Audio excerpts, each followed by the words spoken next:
Hello दोस्तों, welcome back to my YouTube channel exam zone एक कदम सफलता की ओर पर।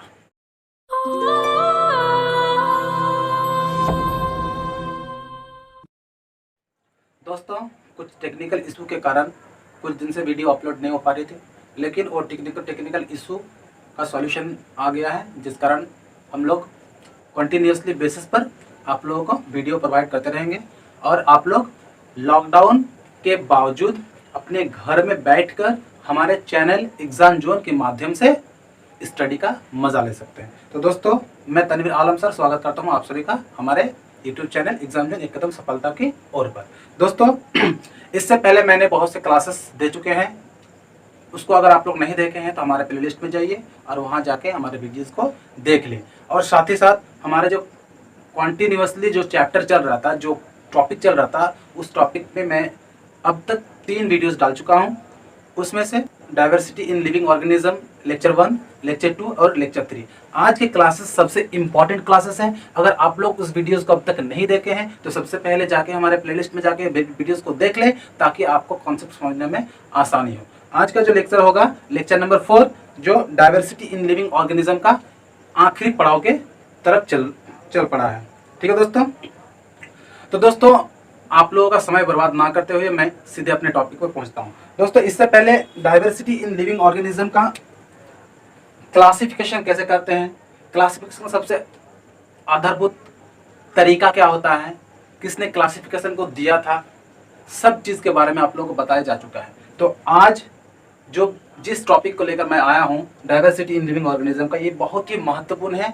उन जीवों के कैरेक्टरिस्टिक्स के बारे में जानने के लिए एक निचोड़ पद्धति है, जिसको मैं आज आप लोगों को प्रोवाइड करने जा रहा हूं। ठीक है दोस्तों, तो मैंने पढ़ाया था कि क्लासिफिकेशन में 5 जगत होते हैं, यानी 5 किंगडम। ठीक है दोस्तों, 5 किंगडम क्या क्या था? Monera, protista, fungi, Plantae and animalia. Monera, protista, fungi, Plantae and animalia.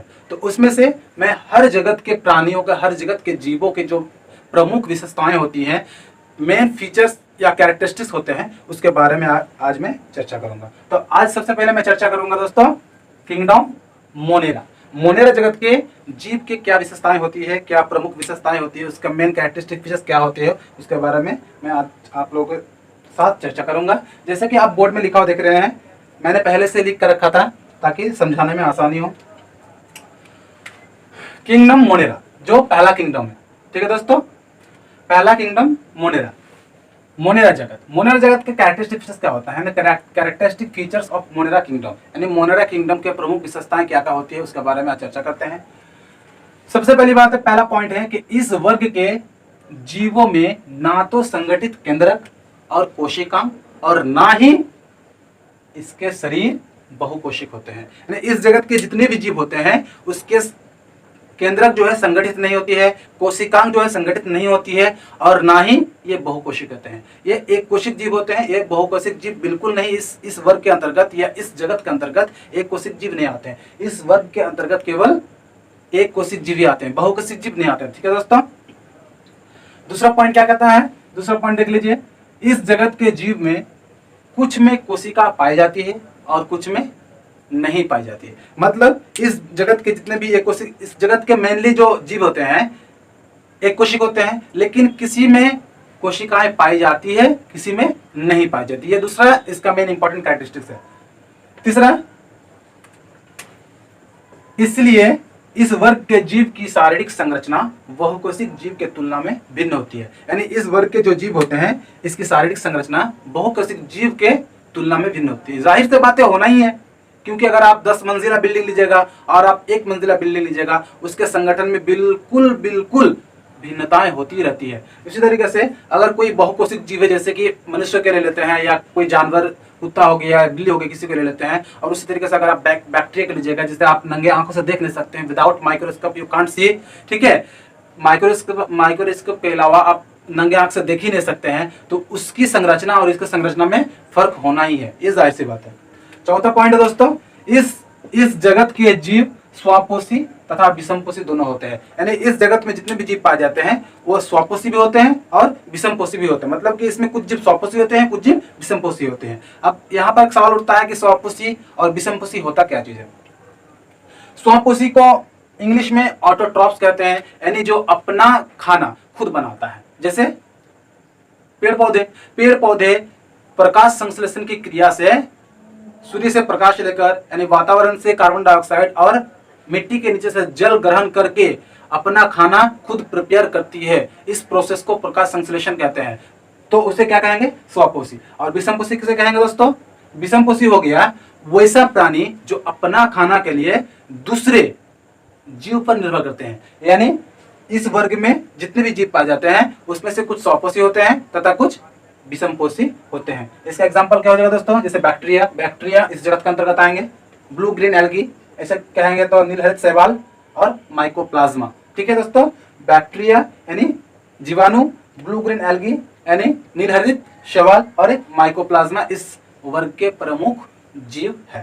ठीक है दोस्तों, आप लोग इसे नोट डाउन कर लीजिएगा क्योंकि बहुत ही इंपॉर्टेंट है। अगर इससे यह साबित होता है या इससे यह पता चलता है कि अगर आपको कहा जाए कि जिस वर्ग के जीव के अंग और केंद्रक संगठित नहीं होते हैं और ना ही वे बहुकोशिक होते हैं, वह जीव किस जगत के अंतर्गत आएंगे, तो आपको अगर यह कैरेक्टरिस्टिक्स या विशेषताएं या प्रमुख विशेषताएं आपको अगर याद रहती है या आप जानते हैं इसके बारे में, तो आप बता दीजिएगा कि ये किंगडम मोनेरा के अंतर्गत आएंगे। ठीक है दोस्तों, आप लोग इसे नोट डाउन कर लीजिएगा वीडियो को पॉज करके। हाँ तो दोस्तों, आप लोगों ने नोट डाउन कर लिया होगा। तो चलिए आगे बढ़ते हैं और आते हैं दूसरे जगत के ऊपर जिसके बारे में हम लोग चर्चा करेंगे। ठीक है दोस्तों, तो दोस्तों दूसरा नंबर में जो जगत आता है प्रोटिस्टा। मैंने बताया था कि Monera, protista, fungi, Plantae and animalia. ठीक है दोस्तों, तो इसके मेन कैरेक्टरिस्टिक फीचर्स क्या होते हैं या प्रमुख विशेषताएं क्या होती है, इसके बारे में हम लोग चर्चा करते हैं ताकि हम लोग को जानने में आसानी हो और हम लोग क्लासिफिकेशन इजीली कर सके। ठीक है दोस्तों, तो आप लोग ध्यानपूर्वक देखिए और नोट करते रहिए ताकि आप लोग को याद भी रहे और आपका नोटबुक भी मैंने फुलफिल हो जाए। ठीक है दोस्तों, तो kingdom protista, characteristics features of kingdom protista, यानी प्रोटिस्टा जगत के प्रमुख विशेषताएं क्या होती है। इस जगत के प्रमुख विशेषताएं, इस जगत के जीव एक कोशिक अर्थात यूनिसेलुलर, इंग्लिश में कहते हैं यूनिसेलुलर। यूनि मतलब एक, सेलुलर मतलब कोशिक। ठीक है, एक कोशिक अर्थात यूनिसेलुलर। यूकैरियोटिक होते हैं। यूकैरियोटिक का मतलब होता है ट्रू सेल। सेल दो प्रकार के होते हैं, एक होता है यूकैरियोटिक, दूसरा होता है प्रोकैरियोटिक। यूकैरियोटिक का मतलब होता है ट्रू सेल जिसमें वास्तविक सेल होते हैं, और प्रोकैरियोटिक का मतलब होता है फॉल्स सेल जिसमें अवास्तविक कोशिकाएं होती है। ठीक है, तो इस जगत के जीव एक कोशिक यूकैरियोटिक होते हैं। एक नंबर का जो मतलब इसकी विशेषताएं है कि एक कोशिक भी होगा और यूकैरियोटिक भी होगा। ठीक है दोस्तों, दूसरे नंबर पे आते हैं। दूसरे नंबर पे है कि इस जगत के जीव में सीलिया, फ्लैजिला आपको नया पढ़ने को मिल रहा है। सीलिया या फ्लैजिला नामक संरचनाएं पाई जाती है जो गमन में सहायक होते हैं। गमन अर्थात मूवमेंट।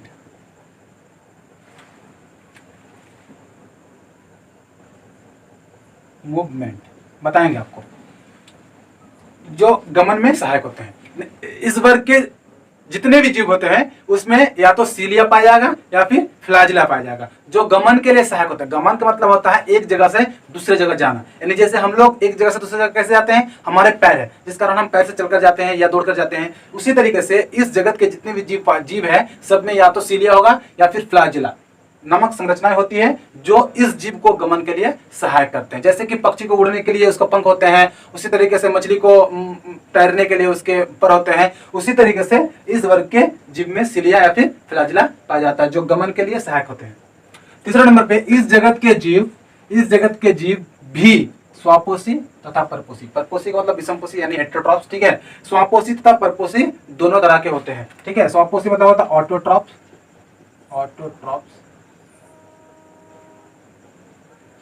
ठीक है, इसका मतलब होता है हेटेरोट्रॉप्स। ठीक है, हेटेरोट्रॉप्स यानी ऑटोट्रॉप्स यानी जो अपना खाना खुद बनाता है, और परपोषी यानी हेटेरोट्रॉप्स जो अपने खाने के लिए दूसरों पर निर्भर होते हैं। ठीक है दोस्तों, इस जगत के जीव भी दोनों तरह के होते हैं, यानी स्वापोषी और परपोषी दोनों तरह के होते हैं। इसके एग्जांपल क्या होगा दोस्तों, एग्जांपल हो जाएगा paramecium, amoeba, euglena, protozoa, diatom etcetera. ठीक है दोस्तों। अब सीलिया या फ्लैजिला कहाँ पाए जाते हैं, किस तरीके से होता है, उसके बारे में आपको थोड़ा सा मैं फिगर देकर बताता हूँ। उसको आपको ऐसे स्क्रीन में आपको देखने को मिल जाएगा आपको फिगर, ठीक है दोस्तों, कोई दिक्कत नहीं है। तो जैसे बताता हूँ कि सीलिया या फ्लैजिला क्या होता है। कुछ फिगर आप लोगों के सामने मैं रखता हूँ। जैसे मान लीजिए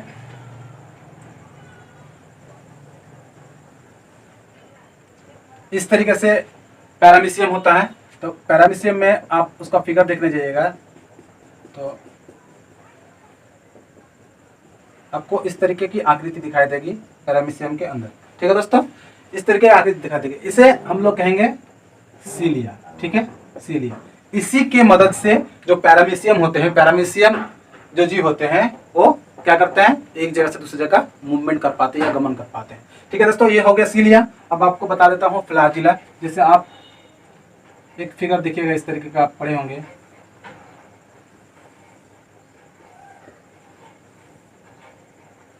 इस तरीके से मान लीजिए ये यूग्लिना है, यूग्लिना। आपको स्क्रीन में आपको फिगर दिखा दिया जाएगा, बिल्कुल आपको समझने के लिए मैं इसे स्केच कर रहा हूं। तो इस तरीके का जो सून टाइप का चीज रहता है उसे हम लोग कहेंगे क्या, फ्लैजिला। ये यूग्लिना को गमन के लिए सहायक होते हैं या मूवमेंट करने के लिए मदद करते हैं यूग्लिना को, ठीक है दोस्तों। आप लोगों को ये वीडियो कैसा लगा आप लोग जरूर बताएंगे, कमेंट बॉक्स में जरूर बताएंगे। अगर आपको वीडियो अच्छा लगता है तो आप थम्स अप पे क्लिक करके हमारे वीडियो को लाइक कर दीजिए, ज्यादा से ज्यादा अपने दोस्तों को शेयर कीजिए। और हाँ, अगर चैनल पर नए हैं तो सब्सक्राइब जरूर कीजिए, ठीक है दोस्तों। एक बात और है कि अभी फिलहाल जो हमारे देश की स्थिति बहुत खराब है, कोरोना महामारी से हम लोग जूझ रहे हैं, तो आप लोग घर में रहिए, सेफ रहिए और दूसरों को भी सलाह दें कि वो घर पे रहें और सोशल डिस्टेंसिंग को थोड़ा कम कीजिए, क्योंकि ये जो कोरोना वायरस है वो बाय कांटेक्ट ट्रांसमिशन होता है, ठीक है। यानी किसी का अगर ट्रैवलिंग रिकॉर्ड है, कोई दूसरी जगह से आया है तो उसको होम क्वारंटाइन में रहना चाहिए। अगर नहीं भी हुआ तो कम से कम 14 दिन उसको होम क्वारंटाइन में रहना चाहिए। तो आप लोग सतर्क रहिए, सेफ रहिए और हमारे चैनल के साथ बने रहिए। एग्जाम जोन, एक कदम सफलता की ओर। धन्यवाद दोस्तों, मिलते हैं अगले वीडियो पर।